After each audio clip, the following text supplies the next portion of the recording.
Alors, on va faire un petit truc. Hop. Ouais, bonjour, on est en direct de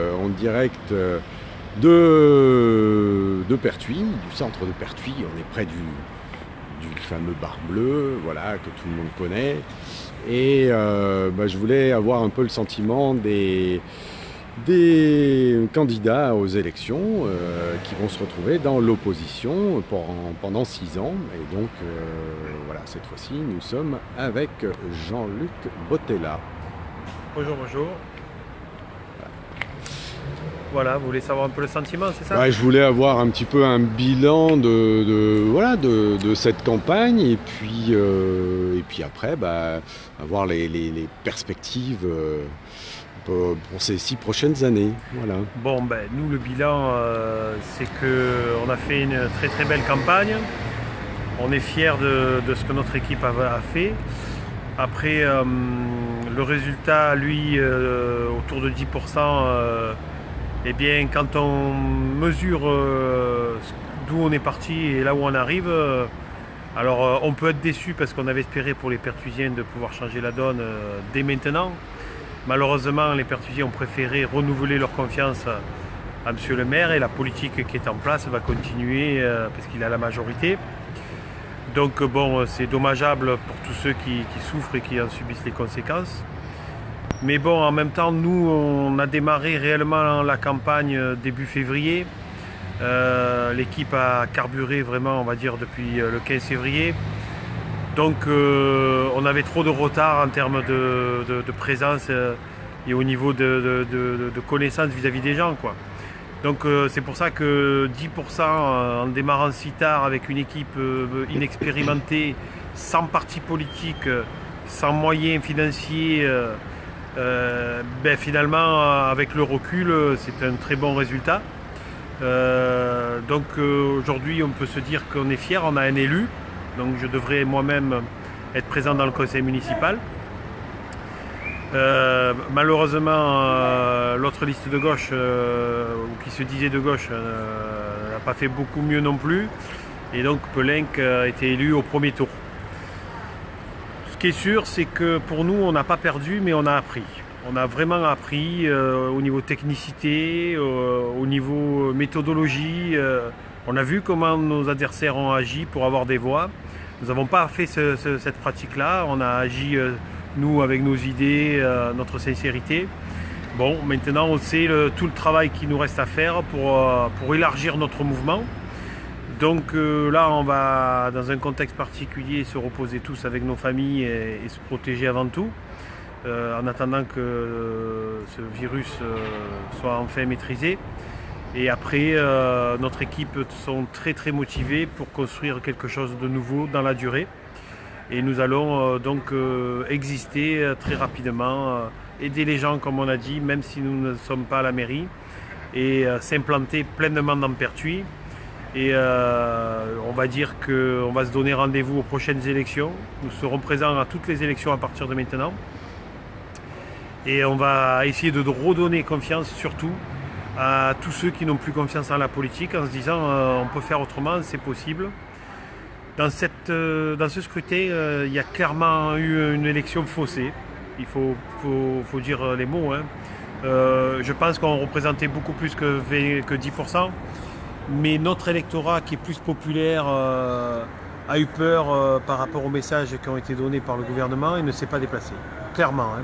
On a constaté tout au long de la journée que les personnes âgées sont venues massivement, organisées par voiture de 5, avec les bulletins tout prêts. Donc ça pose des questionnements, mais aussi on apprend. On a appris, en sachant que les personnes âgées, pour la plupart, pas tous, sont souvent des gens qui ont peur du changement et qui votent à droite. Donc le résultat de Pelenc au premier tour n'est pas très étonnant, puisque les jeunes et la population un peu en difficulté ne s'est pas déplacée quasiment du tout. Pour autant, on a fait 500 voix. 500 voix. Ça veut dire 500 personnes qui sont sur notre courant d'idées, plus tous ceux qui ne se sont pas déplacés. Donc on peut dire qu'on a un vrai socle maintenant et qu'on va construire à travers ça. Le maire a été élu avec 18% des voix. Voilà, je trouve que cette élection est totalement biaisée. Moi, je demanderais qu'elle soit refaite. Et si j'avais été premier, j'aurais fait la même chose. Il faut être sincère dans la politique et on ne peut pas se gargariser de représenter tous les Pertusiens quand on a fait 2700 voix sur 1500 inscrits. Sur 15 000, sur 15 000 inscrits. Ça pose une question de la démocratie. Ce n'est pas ma conception du tout. Au minimum, il fallait qu'il y ait plus de 50% de participants. À Pertuis, on est sur 33,60 participants, quoi. 33,60% de participants. Donc ça interroge. Alors oui, ils peuvent être fiers, ils ont organisé leur vote, tout ça, mais ça ne représente pas la réalité. Je ne sais pas si tout le monde avait voté, s'il aurait été élu au premier tour ou quoi. Je ne dis pas que je remets en cause ça. Je dis simplement qu'à partir du moment où il y a moins de 50% d'exprimés, ça doit poser un questionnement. Donc voilà, l'avenir pour nous il se trace. Moi, mon rôle dans l'opposition, je vais travailler tous les dossiers en profondeur avec mon équipe, pas tout seul. Et on informera systématiquement la population de tout ce qui se passe. De là où on n'est pas d'accord, on dénoncera. Et on aidera les gens qui sont en difficulté et qui sont embêtés par les choix politiques qui vont être faits. Voilà en gros ce que je peux dire. Mais nous sommes très très fiers de ce que nous avons fait, de partir de 0 à 4-5 et d'être arrivé à monter 35 personnes en liste et d'avoir eu toute cette liste qui s'est engagée. Je remercie fortement mes colistiers et mon comité de soutien qui ont fait un travail formidable. Pour certains, la plupart se sont lancés en politique là, tout neuf, et ont mal vécu le truc, mais avec le recul, ils ont compris que nos idées sont minoritaires, mais qu'il faut les travailler parce que quand on les connaît et quand on est rassuré, elles deviennent majoritaires. Donc à nous de faire le boulot et le taf.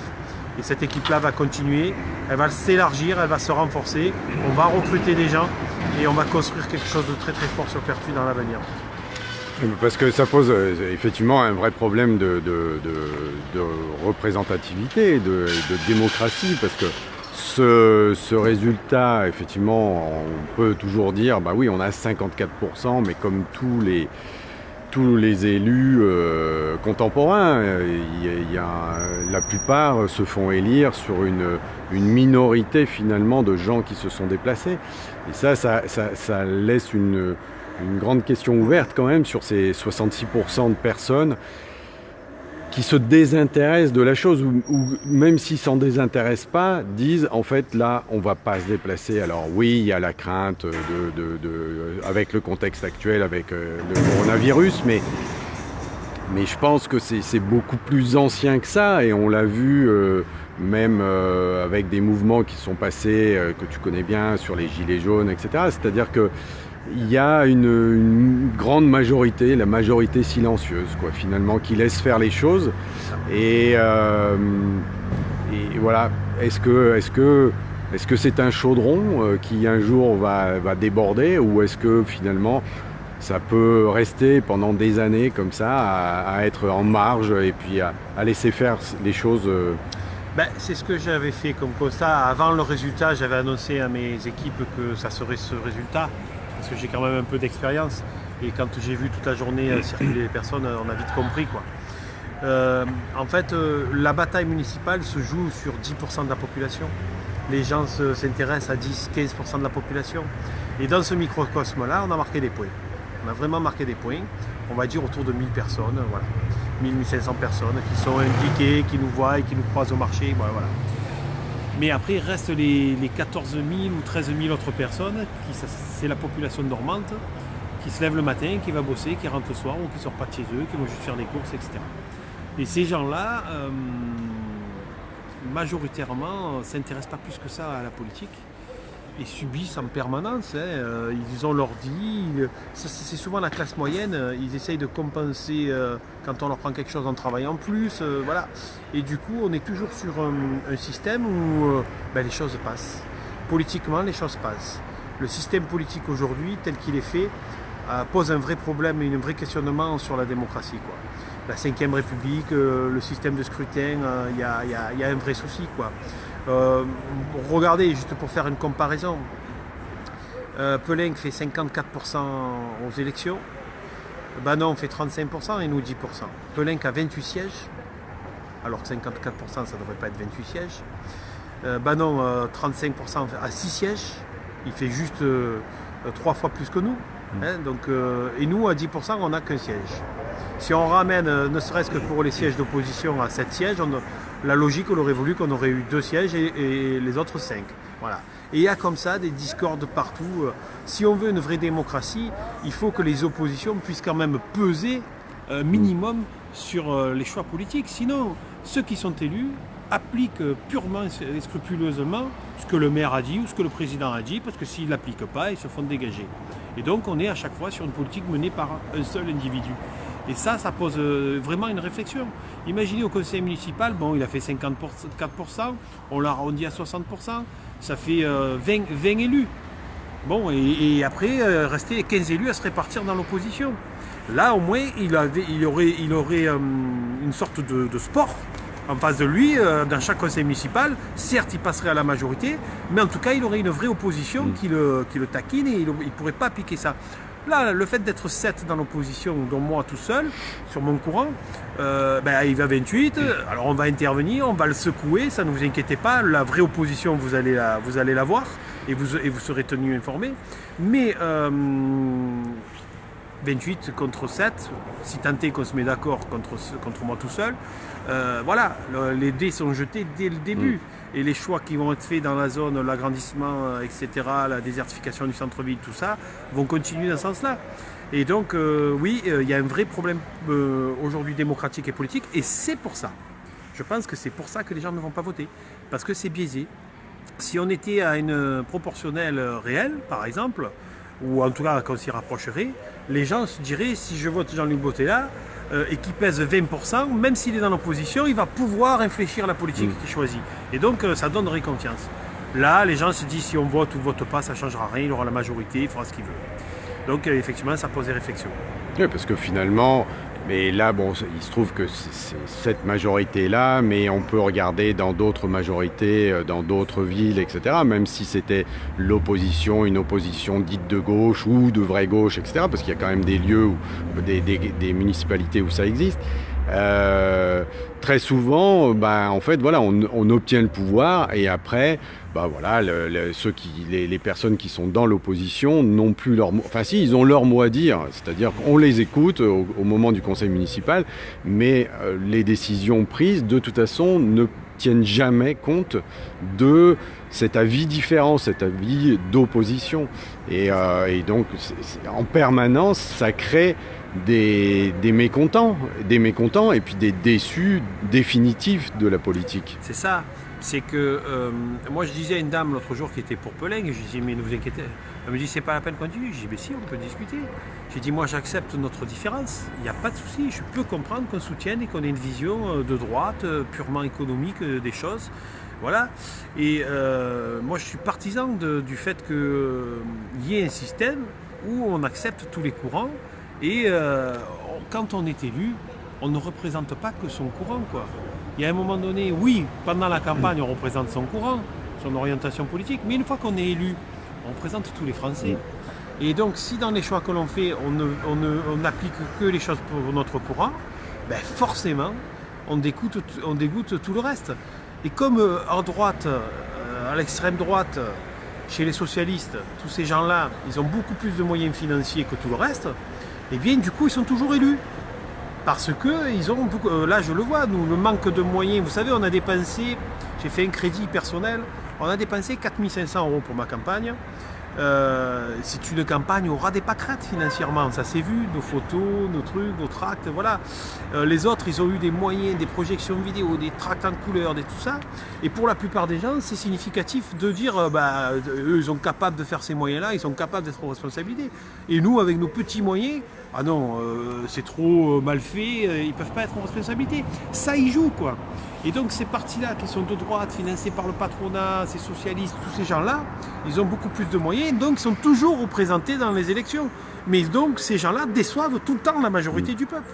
Et du coup, la majorité du peuple, comme ils ne peuvent pas infléchir ça, ils se désintéressent de la politique, ils s'en écartent. Ils font de la politique entre les mandats en disant que c'est scandaleux, ils dénoncent, ils râlent, mais ils n'agissent plus.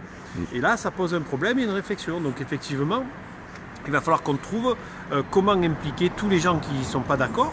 Voilà, parce que vous savez, quand on parle dans les rues, quand on balade, il y a plus de 50% de gens qui sont contre Peleng.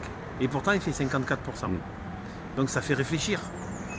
Où est le lièvre dans cette affaire? Voilà. Donc ça veut dire qu'à un moment donné, le système est fait tel qu'il est pour que ce soit toujours ou la droite ou les socialistes. Tous les autres n'ont pas accès au pouvoir, jamais. Enfin, au pouvoir, aux responsabilités. Oui, mais on pourrait trouver des solutions. Alors ça, effectivement, parce qu'on dit toujours, oui, mais le système est comme ça, voilà, et de toute façon, voilà, la majorité a la majorité, et puis donc les autres n'ont qu'à suivre le mouvement. On pourrait changer par exemple en se disant que justement pour le financement des campagnes, on pourrait dire pourquoi à un moment il faudrait qu'il y ait un minimum d'argent qui soit dépensé par la collectivité finalement pour financer les campagnes. Ça pourrait être une idée, je ne sais pas si c'est envisageable, mais c'est-à-dire que parce qu'effectivement, c'est très simple pour des listes qui arrivent, la liste de la majorité, quand on voit les soirées qu'elle a pu faire, on voit, il y a le film, c'est de la publicité, c'est-à-dire qu'on paye de la publicité pour dire ce qu'on a fait c'est très beau, ce qu'on va faire c'est encore plus beau, et effectivement les autres sont assez minables parce qu'ils n'ont qu'une feuille de chou, et ça c'est très perturbant quoi, quand on voit la différence de traitement. Et puis on pourrait même imaginer des choses même au moment où on est en place, c'est-à-dire qu'il y a un journal qui est fait par la municipalité en place. On a toujours dans ce journal de municipalité, on a toujours une petite part pour l'opposition, mais en fait c'est pareil, on devrait le mettre. Monsieur le maire a gagné à 54%, il a 54% du journal. Et l'autre part, c'est à la proportionnelle pour chaque. Et là, effectivement, on rentrerait tout d'un coup dans un autre débat. C'est ça. C'est exactement ça. On parlait des finances. La comparaison, quand je vous disais 4500 pour nous, il faut savoir que sur les 4500, on ne sera pas remboursé tout. Par exemple, sur le fait d'imprimer les tracts, j'en ai pour 1500 € de ma poche, je suis obligé de faire un crédit quoi. Donc c'est pas normal, ça pèse, et c'est pour ça que ça tue les petites listes qui veulent essayer de changer la donne. Après, pour faire une comparaison, les deux autres listes ont dépensé probablement plus de 20 000 €.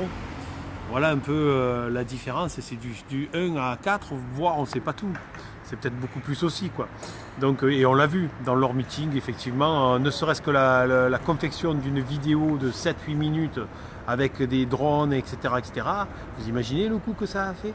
Ou ne serait-ce que la confection de leurs affiches, nous on s'est débrouillé tout seul, notre affiche on l'a faite toute seule, comme ça. Eux ils ont envoyé des cabinets de communication, voilà. Et donc effectivement les gens se laissent berner par ce système-là, sont attirés par les paillettes, et ne regardent pas qu'il y a des gens qui ont des compétences, qui leur ressemblent, mais qui n'ont pas les moyens. Les seuls moyens qu'on peut avoir, c'est le fait que les gens votent pour nous et nous donnent des responsabilités pour prouver qu'on peut prendre des responsabilités et les assumer. Voilà, donc le système démocratique, il est tel qu'il est. Après, c'est aux gens de se responsabiliser, c'est à nous d'aller les chercher. Donc on va aller les chercher. Et je voudrais vraiment remercier notre électorat de s'être déplacé dans un contexte très difficile. Je vous remercie tous et toutes d'avoir voté pour nous, de nous avoir fait confiance.